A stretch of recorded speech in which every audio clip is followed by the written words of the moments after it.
Hello again, friends. This is Mike. It's not often that I get to talk about a 1,000-year-old battle on this podcast, but today I want to talk about something that's been going on since at least the 1300s, early 1300s, and it's the battle between the Catholic Church and Freemasonry, something I know about a little bit about on both sides. And the battle's been dormant for quite some time, but for some reason the Church decided to re-engage. And it's been in the news lately, which I've had a number of people ask me about it, so that's why I want to discuss it today. Stand by.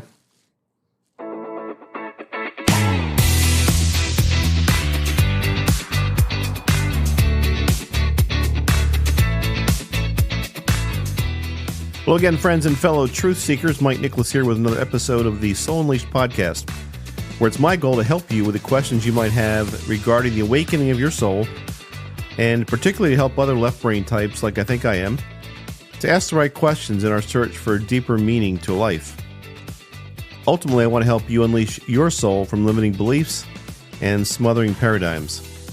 So let's get started with today's adventure. Hello again, friends. This is Mike. This is an unusual podcast. It's kind of not something I planned to do, but it's spurred by what I just saw recently in the news. And the news is that the church has reaffirmed, the church being the Catholic Church, the church has reaffirmed that men cannot be Catholics and be Freemasons. And I thought that it was important for me to make some kind of statement about that because I have a lot of experience with both things, the Catholic Church and Freemasonry. For those of you that have known me for a while or been following me, you know that I've been a Mason now for over 23 years. And I've been very involved with Freemasonry in the Washington, D.C. area. And my story with Freemasonry is I'm Catholic, of course, but I did not know what Freemasonry was for a long time. Now, when I was a young lieutenant serving in the Army in Germany, I noticed that a lot of my soldiers had on this ring, and this ring had the square and compasses on it. And I thought it was a black thing because most of my African-American soldiers, not most of them, but all of the men that had that ring were African-American soldiers. And there was maybe in my company of 100 and some men, probably 7 or 8 guys that fit that description. And they were the best soldiers that we had. They were outstanding soldiers, and I respected whatever that symbol meant because of the way they acted and who they were. Fast forward many years later, I worked for a brief period of time for a Catholic organization, and there I learned that Freemasons were trying to take over the church, and that they were evil, and that Prince Charles and Queen Elizabeth's husband, now he's now gone, but anyway, they were super duper evil, and they were trying to subvert the church, and they were red Masons and black Masons, and that the beasts that come out of the ocean and in the book of Revelations, that those are Freemasons, and all this stuff that, I didn't really care because I didn't know what Freemasons even was. Anyway, a few years after that, in the early 1999, 2000, I met some men at the Pentagon where I was working, and they had Masonic symbols on their wall. It was actually art, but I recognized the symbol, and I asked them about it, and that eventually led to me becoming a Freemason. However, what happened first was the gentleman that became my sponsor and that I learned to respect. His name was Jim, and Jim said to me, Mike, before you become a Freemason, what's your religion? And I said, I'm Catholic. And he said, are you practicing Catholic? And I said, yeah. At that time, our kids were young, and we went to church all the time and every Sunday. And he said, okay, before you become a Freemason, let me just suggest that you contact the Diocese of Arlington, Virginia, which is where my parish was, and just make sure that it's okay with them that you become a Freemason. He said, I'm Catholic, and I did the same thing in D.C., but I just know that there might be an issue. So I had no clue, except that I knew, from my experience with the Catholics, that they didn't think highly of Freemasons. But anyway, I called the Diocese of Arlington, and I said, can I speak to a priest, please? And so they got somebody, came on. I said, Father, my name is so-and-so. I am a practicing Catholic, and I'm considering becoming a Freemason. And I just want to make sure before I do that there's no issue with my parish or with the church. And he said, hang on a second. and he went away. And it took him about 15 minutes before he came back, and he said, listen, as long as they don't ask you to do anything contrary to your faith, there's no issue. And I thought, awesome. And so I went on, I became a Mason, whatever. About 2 years after I became a Mason, I was still relatively young. Jim gave a presentation in our lodge, and each lodge meeting lasts an hour and a half or so. We met once a month, and as part of this meeting, usually have some type of presentation, and it can be something that's Masonic related or anything. It can be anything. And this particular thing was by Jim, and it was about Catholicism or Catholics and Freemasons. And I thought, okay, that's going to be interesting. And he talked about how, back in 1738, Pope Clement the 12th had issued a papal bull, and that had said that Catholics can't become Freemasons, and that was a big deal. And then it was reaffirmed in 1884 by Pope Leo XIII with his papal bull, Humanum Genus, and again saying that Catholics can't become Freemasons. And in 1983, it was reaffirmed by Cardinal Ratzinger in the Doctrine for the Propagation and Protection of the Faith. But anyway, Jim's conclusion was that had all changed with Pope John Paul II, and that being a Freemason was akin to maybe eating meat on Fridays, and not a big deal. And by that point, I would have stopped being a Mason anyway. I understood that there was no threat to the Catholic Church or to my faith or any of that nonsense. However, about 5 or 6 years later, I was about to become master of my lodge, which means, the president or the leader of my lodge. And I was really looking forward to Jim, being my mentor and everything. And Jim gave another presentation. And in that presentation, it was completely 180. Same exact title, but this time you can't be a Catholic and you can't be a Freemason. And, you can be excommunicated and it's bad and all this jazz. And I talked to him afterwards. I said, Jim, what the heck is going on? And he said, oh, well, a couple of years ago, I joined the Knights of Columbus, and I've changed my mind about that. Now I don't think I should be a Mason. And I was like, whatever. Jim left Freemasonry, and, and more power to him. I hope he's happy, whatever. But he left Freemasonry because he had joined another organization, which was patterned after the Masons. The Knights of Columbus, I know there's a lot of discussion about where they came from, but what I've read, Knights of Columbus were formed as an alternative for Catholics to Freemasonry, and they have their own rituals and their own symbols and their own ceremonies and secret things too. It's like Freemasonry light for Catholics. But I know many Knights of Columbus members, and they're wonderful guys, and I love them, and more power to them. I think Knights of Columbus is wonderful. However, I was a bit distraught because I was about to take over my lodge, and now maybe I shouldn't be a Mason, whatever. Anyway, the bottom line for me is this, and that is that Freemasonry is not a threat to Catholicism. And in fact, the title of this podcast is The Catholic Church versus Freemasonry, because it's a one-sided battle. For some reason, the Catholic Church is convinced that Freemasonry is trying to take over the world and destroy Catholicism, where the truth is, at least in my experience, the truth is that Freemasons couldn't be bothered or care less about what the Catholic Church thinks, or any church thinks. We have nothing to do with religion, and a man's free to be whatever he wants to be: Catholic, Buddhist, Protestant, Jewish, Muslim. We have men of all faiths in my lodge, and we don't discuss religion in lodge. So anyway, what I want to mention here during this podcast is I went and read the news articles about why this was necessary. And apparently there was some tiff in the Philippines where the Philippine bishops were concerned that there were a lot of Freemasons who were Catholics in the Philippines, and they wanted the Pope to rule about that. And so the Pope signed off on this thing. I forget the organization, the Catholic organization. It's not called the Propagation of the Faith anymore. It's called, anyway, it's some title. And all it says in all the articles that I've read is that we're reaffirming what the previous papal bulls said. So I think it would be instructive for you, as it was for me, if you have questions about this, go back and read what the papal bulls said, why they had so many problems with Freemasonry. What are the reasons that Catholics cannot become Freemasons? Because nobody says it out loud anymore. They just say, well, the church has always had problems with Catholics, with Freemasonry. And so I went back and I've read all the papal bulls.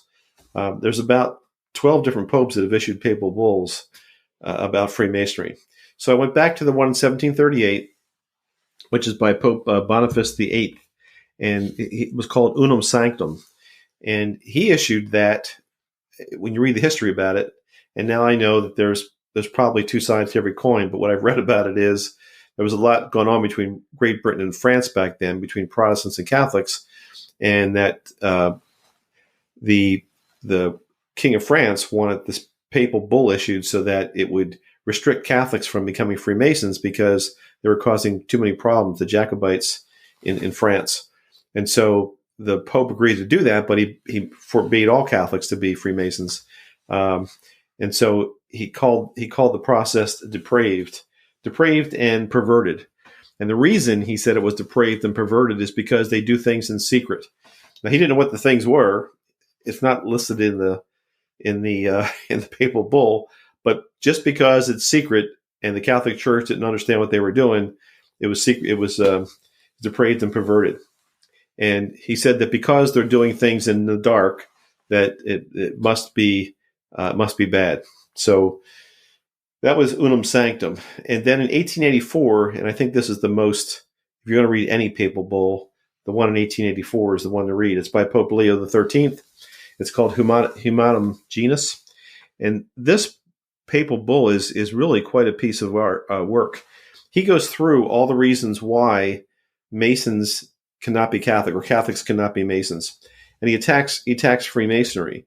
And one of the things he says right up front is the reason that Freemasonry is evil is because their objective is the overthrow of the whole religious political order of the world. The overthrow of the whole religious and political order of the world. That's quite an objective.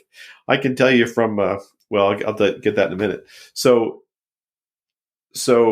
he's convinced that the Masons are trying to take over the world and dethrone the Catholic Church or whatever.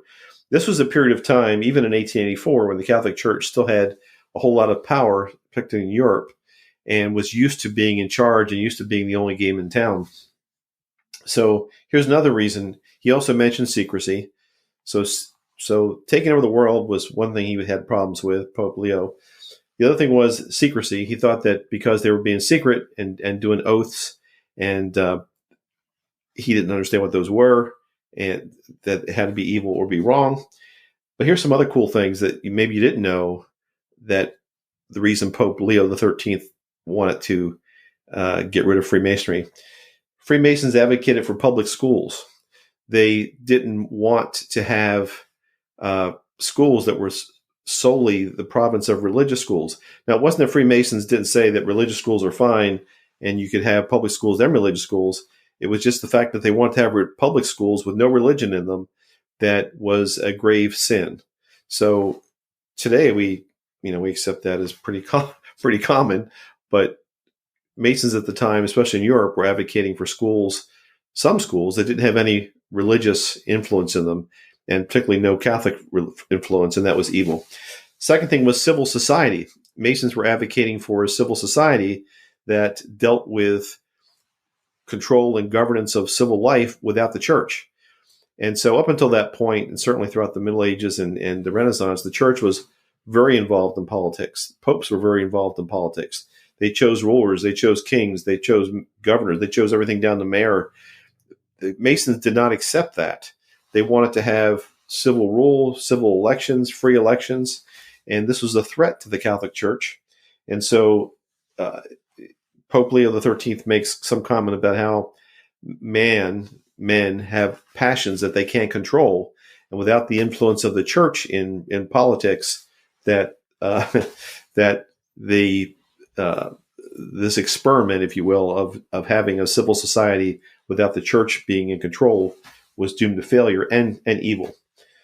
So secrecy, overthrowing the world, public schools, civil society. Oh, also the pontiff had to be supreme. There was another papal bull in 1302 by Pope Boniface VIII. And I'm sorry, I got my papal bulls confused. The one in 1302 was called Unum Sanctum, and that's the one where he talked about the Pope. Everybody in the world is subject to the Pope. So the Pope controls or rules everybody in the world. That was before the Reformation, and things have changed since then. But Pope Leo, or Pope, Leo the 13th brings it up in Humanum Genus, that's another reason why, because Masons don't recognize that the Pope is the supreme authority in the world. The 1738 papal bull by Pope Clement XII was called Eminenti Apostolatus. So for those of you that are purists about being depraved and perverted, that's the papal bull, Eminenti Apostolatus, 1738. All this is easy to find on Google. There's a lot of websites. You can just pull it right up and read the whole thing. A couple more things that Pope Leo pointed out that why Masons couldn't be around or couldn't be Catholics, couldn't be Masons. And this kills me, but it's the heresy of indifferentism. So indifferentism supposes or posits that only Catholicism is the only way to salvation. And I'm going to quote here from him, Indifferentism. He says that this manner of reasoning, assuming that there are other paths to God, this manner of reasoning is calculated to bring about the ruin of all forms of religion, and especially of the Catholic religion, which, as it is the only one that is true, cannot without great injustice be regarded as merely equal to other religions. That's a direct quote from Humanum Genus.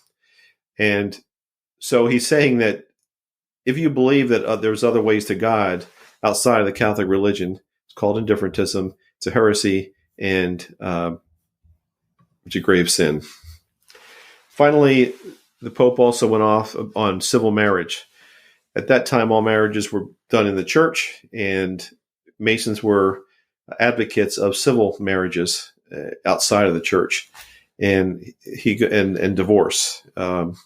And at that time, that was a big deal, and the Pope, of course, was criticizing Masons for supporting both divorce and for civil marriages. So those are go read it yourself if you want. Those are the main things in Humanum Genus and the other two papal bulls.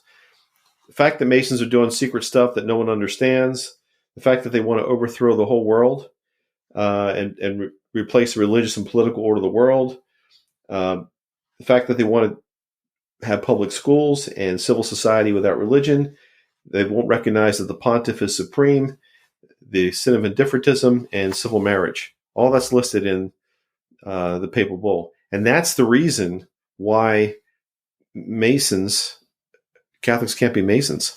I loved another line from Humanum Genus. It is the special exclusive duty of the Catholic Church to teach children. So I mean, they do a good job. I'm a product of Catholic schools, so I'm not criticizing that, but I think it's a little bit wrong to suggest that only the Catholic Church should be responsible for education. Another thing, and I'll end kind of with this, another thing that he mentions in this papal bull is that the little Masons, they probably just don't know what's going on and they're stupid. And so there may be many good men or men that appear to be good because they're going about life and doing their thing and they're Freemasons, but they don't know what's really going on with the bigwigs. And the guys in charge of Freemasonry are plotting to do all this bad and evil stuff. So I can only tell you that, I was one of the guys learning about Freemasonry, and I kind of worked my way up, and I eventually was privileged to serve as the Grand Master of Masons in the District of Columbia. And I can assure you that if there was some kind of plot to do horrible things and take over the world, that I would have at least got a whiff of it. Honestly, we have challenges sometimes organizing a picnic we're not ready to take over the world just yet. Okay. Plus, the age of Masons is pretty high, and even the guys I know that are 33rd degree Masons, whom people make out to be monsters or something, do some research and see who 33rd degree Masons are. Ernest Borgnine and John Wayne, and guys that are not idiots, right? I mean, 33rd degree Masons have been pillars in our community and pillars throughout the world. But we're not ready to take over the world, believe me. And I don't think there's a plot, and I don't think I'm just some dumb little guy that didn't know that was going on. So I just want to address this today, because when I saw this, a couple of people who know that I'm Catholic and know that I'm involved in Freemasonry just kind of want to know what I thought about this, and would this change my opinion about Freemasonry? And it does not at all. What that priest told me years ago, if they do anything that's contrary to your Catholic faith, that's a problem. That has never happened. No one cares about the Catholic faith. No one cares about any specific faith. When I say care, I mean no one's trying to physically harm any specific faith. I've heard also criticisms that Masons refuse to acknowledge Jesus Christ or the Blessed Mother. I mean, they don't refuse to acknowledge Jesus Christ or the Blessed Mother any more than they refuse to acknowledge Buddha or Muhammad or, I don't know who God. You have to believe in God to become a Mason. You have to believe in a power bigger than yourself, something more important than just you, because that's part of who we are. But there's no. If somebody was to mention Jesus in a lodge, lightning doesn't strike and your hair doesn't catch fire. It's more of a matter of courtesy that you don't pray to Jesus in a lodge, because you've got a lodge full of other men that are there of different religious backgrounds. So you try and just keep it God or the grand architect or whatever you want to use for the concept of deity. But it's not a restriction or a prohibition or anything. It's more courtesy than anything else, because you've got so many different faiths. And Freemasonry, honestly, is a beautiful example of how all different faiths can work together for a common good. There's so much charitable work that Masons do that I think is pretty amazing. So that's kind of my thought on on Freemasonry and the lodge. Never been asked to do anything that I thought was unusual or odd. The thing about secrecy, let me just cover that real quick. Yes, we have ceremonies that are secret, and there's nobody knows how old Freemasonry is or even when it started, but there's a school of thought that I find attractive that traces our origins back to the Knights Templar. Knights Templar were destroyed by which pope? Forget the pope's name, but it was in 1307 when he and the King of France conspired to arrest and destroy and torture many Knights Templar. And this was during the Inquisition. And the church was vicious. I mean, you read the stories about this. They tortured Jacques de Molay, was the last Grand Master of Templars, Knights Templar, and he was burned at the stake in front of the Notre Dame Cathedral in France, Paris, after he was tortured for years and made to confess. And he recanted that confession, and then they burned him at the stake with two other guys.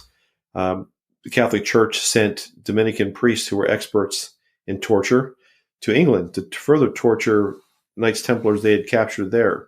Bottom line was that to be a Knights Templar after this crackdown, and the crackdown occurred because the King of France wanted money. He wanted the Templar treasure to use to fight England.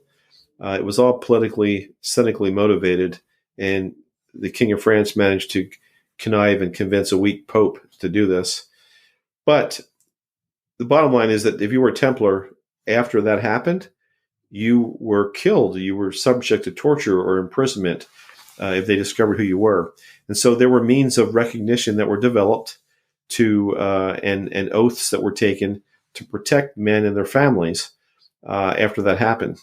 And there's a lot of evidence to support that those oaths that we take, they're symbolic in nature, but they meant something in the 1300s. and we still say the same words, the same oaths that they took back then. The oaths go back as far as anybody can remember, but we don't have a different system of salvation. That's another criticism I've heard. There's no system of salvation outside of whatever my personal religion is or whatever your personal religion is. So bottom line is it's a tempest in a teapot. The church is making war for some stupid reason on Freemasons and resurrecting this centuries old battle for no reason. It just does not make sense to me. Anyway, that's it. A little bit longer than I intended to here. This is a video and an audio podcast, but thank you for listening, and I will be back with my normal podcast next week. Bye-bye. All right, friends, that wraps up things for today. Can you do me a favor? Can you hit the subscribe button wherever you download this podcast, and that way you'll never miss an episode. But more importantly, if you can leave a review, that would be really super. Both the review and the subscribe things help other seekers, such as yourself, find this podcast more easily. And that's what I'm looking for, more awesome people like you. So thank you, and I'll talk to you later. Bye-bye.